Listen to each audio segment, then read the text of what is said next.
friends, today we would be starting a new and a very important chapter, scalars and vectors.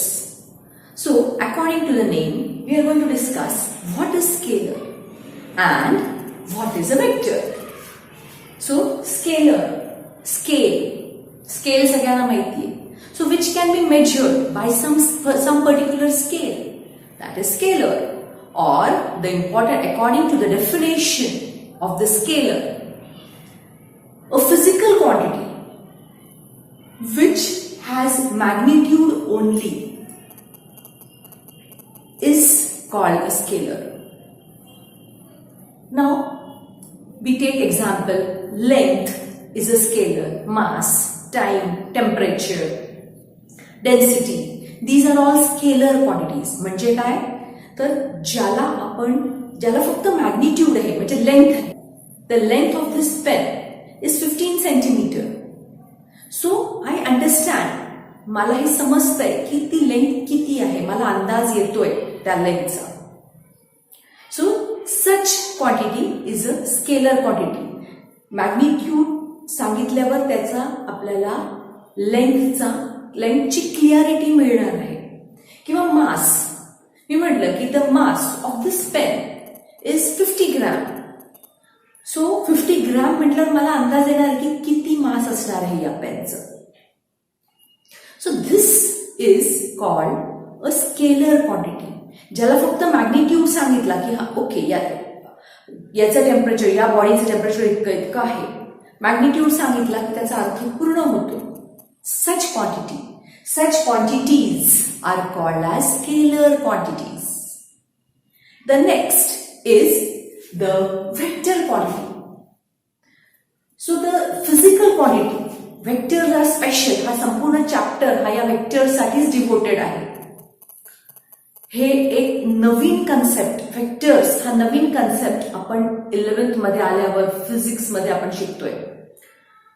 Now what are vectors? Vectors are also physical quantities, but such physical quantities which have magnitude and direction. म्हणजे त्या व्हेक्टरला magnitude असतो आणि direction पण असते. असं दोन्ही गोष्टी गरजेच्या आहेत त्याच्यासाठी. सिम्पली मॅग्निट्यूड सांगितला तर त्याचा मीनिंग कंप्लीट होत नाही. So displacement, velocity, force, momentum, acceleration, these are all vector quantities. Now, supposing हे टेबल आहे आणि ह्या टेबलवर हे एक बुक ठेवलेलं आहे. This is a book on the table.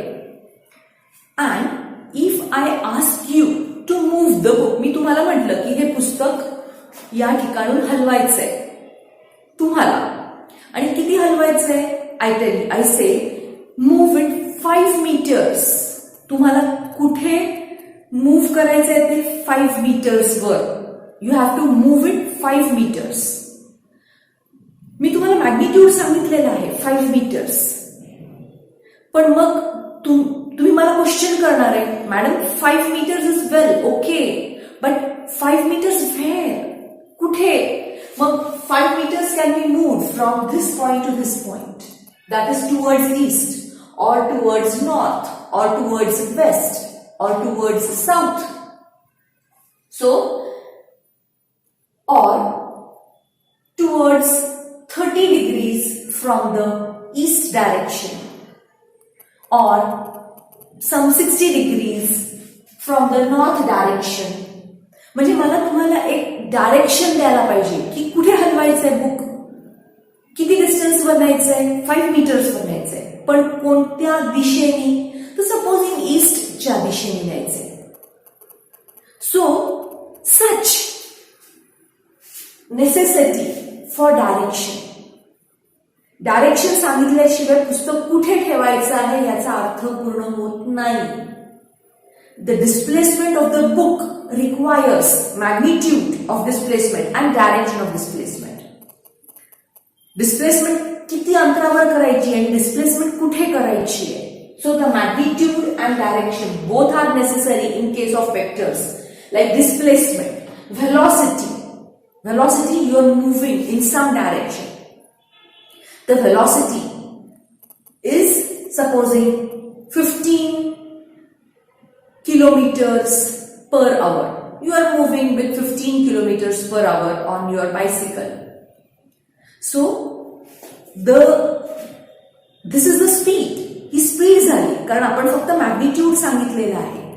पण ज्या वेळेला मला व्हेलॉसिटी सांगायची असेल त्यावेळेला मला स्पीड सांगायला पाहिजे 15 किलोमीटर्स पर आवर आणि मला डायरेक्शन पण सांगायला पाहिजे. डायरेक्शन कोणत्या दिशेने चाललेलो आहे किंवा तुम्ही चाललेले आहात ती दिशा सांगायला पाहिजे. सो जिथे wherever there is magnitude and direction, there that is a vector quantity. So now how is a vector represented? आपण याला रिप्रेझेंट कसा करणार आहे वेक्टरला? So now supposing there is a particle which is displaced from point P to point Q. एक particle displace केला गेलेला आहे. Supposing 5 meters आहे हे distance. So it is displaced from point P to point Q. Now, so P is the starting point. Q is the where the point has reached. Particle has reached at distance 5 meters. This is the direction of the displacement. So we know the displacement vector displacement is a vector and it requires both magnitude and direction. Now, how do we represent this displacement vector of the particle? So, this P and Q, this is the arrow. It is moved from P to point Q. So, P is the tail and this arrowhead, it is arrowhead or it is called head. Q is the head. Now, the vector is represented as PQ arrowhead, arrow upon it. किंवा आपण single letter घेऊ शकतो A आणि त्याच्यावर arrow mark द्यायचा. दुसरं अजून एक लेटर घेतलं B, त्याच्यावर arrow मार्क द्यायचा. X घेतलं, आपण कोणतंही लेटर चॉईस करू शकतो आणि त्याला arrow मार्क देऊ शकतो. So, in this way, vector is represented. व्हेक्टरला असं प्लेन लिहायचं नाही, सिंपल रुटीन लिहितो तसं लिहायचं नाही. कोणतंही व्हेक्टर लिहिताना तो सिम्बॉल आणि त्याच्यावरती एरो. त्याचा अर्थ काय की दिस A has or this B has or this PQ has both magnitude and direction. Now what is the magnitude? Supposing आता याला मॉड मध्ये लिहायचं. Mod of A is the magnitude of A. Like the displacement is 5 meters. So the magnitude of vector PQ is 5 meters. Similarly, in this way we write the vector, we represent the vector. Now we are going to discuss different types of vectors. So zero vector, as the name suggests, त्याचा नावातच अर्थ आहे vector कसा आहे zero.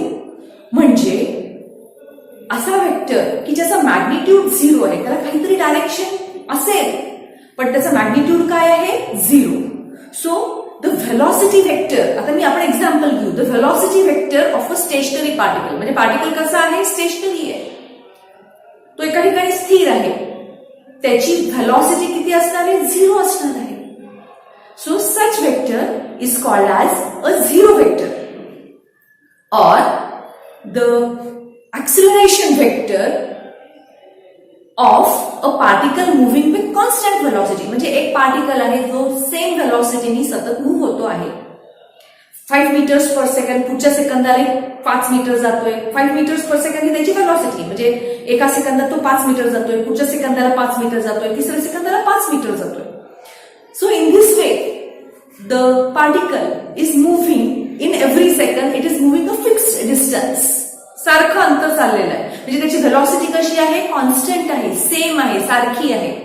मग ह्याला acceleration आहे का, ऍक्सिलरेटेड आहे का तो, तर नाही. त्याला फक्त कॉन्स्टंट व्हेलॉसिटीने मूव्ह होतोय, तो ऍक्सिलरेशन नाहीये. म्हणजे मग आता अशा या पार्टिकलचं ज्याची व्हेलॉसिटी कॉन्स्टंट आहे त्याचं ऍक्सिलरेशन वेक्टर, त्याला ऍक्सिलरेशन वेक्टर आहे का, ऍक्सिलरेशन आहे का नाही. मग ऍक्सिलरेशन वेक्टर त्याचं किती आहे zero. So the magnitude of acceleration is 0. Direction of the acceleration, direction म्हणजे की व्हेलॉसिटीची डायरेक्शन असते तीच ऍक्सिलरेशनची डायरेक्शन असते जनरली, पण आता ऍक्सिलरेशनच 0 आहे. सो अशा प्रकारचं जे वेक्टर आहे ते 0 वेक्टर असतं. The next is the resultant vector. The resultant of two or more vectors is that single vector which produces the same effect as produced by all the vectors. म्हणजे सगळे जे vectors आहेत ते जेव्हा त्या पार्टिकलवर ऍक्ट होत आहे तो ते जसा इफेक्ट तयार करणार आहे तसाच हा रिझल्टंट वेक्टर इफेक्ट तयार करणार आहे. म्हणजे थोडक्यात तो त्या सगळ्यांचं कार्य करतोय, त्या सगळ्या अनेक वेक्टर्सचं तो वेक्टर कार्य करतो आहे. So, such vector is the resultant of all the other vectors. म्हणजे A, B, C, D हे 4 वेक्टर्स आहेत ते एका पार्टिकलवर ऍक्ट होत आहेत, तर त्यांचा जो रिझल्टंट आहे सपोजिंग कॅपिटल R. सो हे सगळेजण मिळून जे कार्य करतायत तोच एकटा कॅपिटल R हे कार्य करतोय. So capital R is the resultant of A, B, C, D. So this is the resultant vector, negative vector. A vector A हा वेक्टर आहे, याचा हा एवढा मॅग्निट्यूड आहे आणि डायरेक्शन इथे दाखवल्याप्रमाणे आहे. So magnitude and direction. नाव ए चा निगेटिव्ह वेक्टर कसा असणार आहे, तर ए चा जेवढा मॅग्निट्यूड आहे तेवढाच दुसऱ्या त्याचे निगेटिव्ह वेक्टर म्हणजे सपोजिंग बी चा मॅग्निट्यूड आहे. दोघांचे मॅग्निट्यूड्स कसे आहेत, एक्झॅक्टली सेम, पण ए ची जी डायरेक्शन आहे त्याच्या एक्झॅक्टली अपोजिट बी ची डायरेक्शन आहे. So A and B are negative vectors of each other. B is negative vector of A or A is negative vector of B. The next is equal vector. Equal त्याच्या नावातच अर्थ आहे equal. A आणि B हे कसे आहेत, equal आहेत. म्हणजे कसे असणार आहे, तर A चा जेवढा मॅग्निट्यूड आहे तेवढाच B चा पण मॅग्निट्यूड आहे. A ची जी डायरेक्शन आहे तीच B ची पण डायरेक्शन आहे. So when the magnitude and direction of the two vectors representing same physical quantity, हे जे वेक्टर्स आहेत त्यांची physical quantity same, physical quantity जी आहे ती सेम असली पाहिजे. म्हणजे ए वेक्टरचं मॅग्निट्यूड आणि डायरेक्शन जी काही आहे ती समजा फोर्स रिप्रेझेंट करते, तर बी हा वेक्टरची पण मॅग्निट्यूड आणि डायरेक्शन फोर्सच रिप्रेझेंट केली पाहिजे. असं नाही होणार की A is representing force and B is representing velocity. दोघांचं मॅग्निट्यूड आणि डायरेक्शन सेम आहे, पण एकाची फिजिकल क्वांटिटी फोर्स आहे, दुसरा फिजिकल क्वांटिटी डिस्प्लेसमेंट किंवा व्हेलॉसिटी सांगतोय. This should not be the case. So the same physical quantity having same magnitude and same direction, these are called equal vectors. The negative vectors, here also in the negative vectors, the physical quantity should be the same. Both should represent the same physical quantity, whether it is force, whether it is displacement, acceleration, etc. Next vector which we are going to discuss is unit vector. त्याच्या परत नावातच त्याचा अर्थ आहे unit, एकक, one. So unit meaning one, म्हणजे त्याचा magnitude किती असणार आहे या युनिट वेक्टरचा, 1 इज द मॅग्निट्यूड. आता supposing this m is a vector. So this m we know according to the concept of vectors, vector has magnitude, vector has direction. मग ह्या m ला मी ब्रेकअप केला, सेपरेट केलं इनटू, त्याला m ला मी कसं लिहिलं, त्याच्या मॅग्निट्यूड सेपरेटली लिहिला, त्याचं डायरेक्शन सेपरेटली लिहिलं. सो m हा वेक्टर हा त्याचा मॅग्निट्यूड आहे. This capital M is the magnitude of this vector आहे. अँड um, इथे पहा u वर मी एक टोपी घातलेली आहे u ला. ही टोपी का घातलेली आहे, because this cap is the representation of unit vector. इतर वेक्टर आपण कसे दाखवतो, नुसतं ॲरो मार्क देतो त्याच्यावर, वेक्टर रिप्रेझेंट झाला, सांगितलं की हा वेक्टर आहे, हा कोणीतरी स्पेशल आहे, इतरांसारखा नाहीये. सो um आणि त्याच्यावर cap. So in this way we represent unit vector. म्हणजे काय, तर m हा त्याचा मॅग्निट्यूड आहे, कॅप चा मॅग्निट्यूड स्वतःचा 1 आहे आणि त्याची डायरेक्शन कशी आहे, एम ची जी डायरेक्शन ती आहे. म्हणजे थोडक्यात यांनी काय दाखवलेलं आहे, this is representing direction, this is representing magnitude and this both is representing this vector. Vector m can be represented as m, that is magnitude or scalar m, only magnitude of m, capital M, into u m cap. So this हा u m cap हे काय दाखवतंय, तर फक्त direction दाखवतंय या m ची, आणि हा m magnitude दाखवतोय या m चा. So in this way u m cap, that is the unit vector of the vector m, is vector m upon the magnitude of the vector m, which is m. So in this way unit vector is represented. Now आपण 3 dimension ही जी room आहे ही 3 dimensional आहे. त्याच्यामुळे x, y and z axis आपल्याला represent करायचं असेल एखादा point, तर आपल्याला तिन्ही ऍक्सिसची मदत घ्यावी लागते. ही जर एक लाईन असेल, या लाईनवर मला जेव्हा एक पॉइंट रिप्रेझेंट करायचा असेल, तर मग मी फक्त म्हणणार की एक्स डायरेक्शन सांगितली, फक्त एक्स ऍक्सिसची मदत घेतली. पण हा पॉइंट जर मला या बोर्डवर रिप्रेझेंट करायचा असेल, तर मी एक्स अँड वाय या दोन्ही ऍक्सिसची मदत घेते. पण जर मला हा पेनचं रिप्रेझेंटेशन करायचं असेल या पूर्ण हॉलमध्ये अकॉर्डिंग टू द ऍक्सिस, तर मग मला x, Y and Z axis घ्यायला लागेल, because this is in the 3 dimensional. हा बोर्ड 2 डायमेन्शनल आहे, ही सिंगल लाईन ही 1 डायमेन्शनल आहे, बोर्ड 2 डायमेन्शनल आहे, आणि ही जी रूम आहे ही 3 डायमेन्शनल आहे. Hence, to represent any point, any vector, आपण रिप्रेझेंटेशन इझी करण्यासाठी आपण I हा युनिट वेक्टर घेतलेला आहे along the X axis, J हा युनिट वेक्टर घेतलेला आहे अलॉंग द वाय ऍक्सिस, आणि K हा युनिट वेक्टर घेतलेला आहे along the Z axis. How do we represent ux, that is a unit vector along the x direction, is ux cap, that is I cap. Unit vector along the y direction, that is j cap. Unit vector along the z direction is k cap. Unit vector along z direction is k cap. Now there is some vector, एक vector घेतलेला आहे मी, जो x direction मध्ये आहे, जो y आणि z direction मध्ये नाहीये. मग मी त्याला कसं लिहिलं, तर x त्याला मी 2 मॅग्निट्यूड आणि डायरेक्शन असं सेपरेट करून लिहिलं.